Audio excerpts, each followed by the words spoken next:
Tribunal Chairman Danladi Umar has adjourned the trial of Senate President Dr. Bukola Saraki to November the 5th and 6th, just moments after it initially began. Well, this latest development is to enable the tribunal await the judgment of the appeal court, where Senator Saraki has challenged the jurisdiction of the tribunal to try him for false declaration of assets while he served as Kwara State Governor between 2003 and 2011.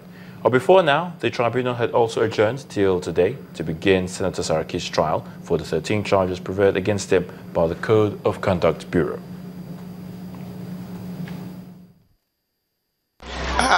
It is right that you would recall that we were at the Court of Appeal, wherein we were able to argue the appeal bordering of issues of jurisdiction. It is ideal and tried in law that once issue of jurisdiction is raised, it has to be resolved. More so that the appeal itself had been argued in the Court of Appeal. To do in the circumstance is to adjourn and await the decision of Court of Appeal. That was my submission. And once judgment is delivered before then, whichever way it goes, we take it up from there. If judgment is not delivered, we'll come back to court and say, look, judgment has not been delivered. We have to maintain our position. That is to say, to await the judgment of the Court of Appeal. By the defendant, by Mr. Dr. Saraki, is still pending before the Court of Appeal, and that appeal has been heard, and we are all awaiting the decision of the Court of Appeal, and it will have a bearing in one way or the other on the proceedings pending before this court, because they are challenging the composition of the tribunal. They are saying that it's only 3 members. Three members must sit at a time. So, and we have 2 members. So, if the Court of Appeal agree with their case and say at any given time 3 members must sit, which means whatever step we have taken here will be a nullity.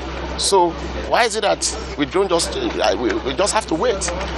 So it makes sense, so that they are challenging that the composition of the tribunal, to the effect that the 3 members the tribunal as prescribed by the Constitution must sit at a time.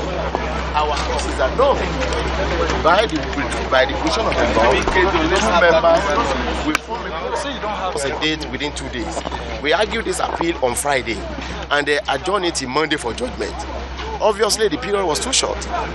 Having regards to the lengthy papers filed by the both respondent and the appellant, so they need to reconsider it. If in their own wisdom, struck out the motion for stay and then give us 2 days for judgment, so will it not be out of place for any lawyer to come here and proceed with the trial?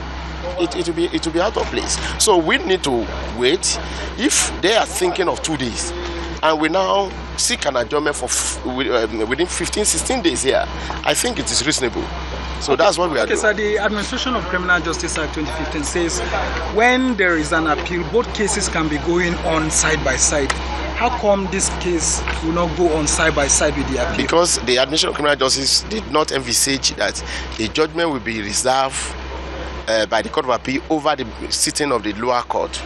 So the decision of the appeal will affect the sitting of the lower court. So it's common sense. We can't go on until that judgment is out. But it's indefinite. Indefinite means that you can be called tomorrow.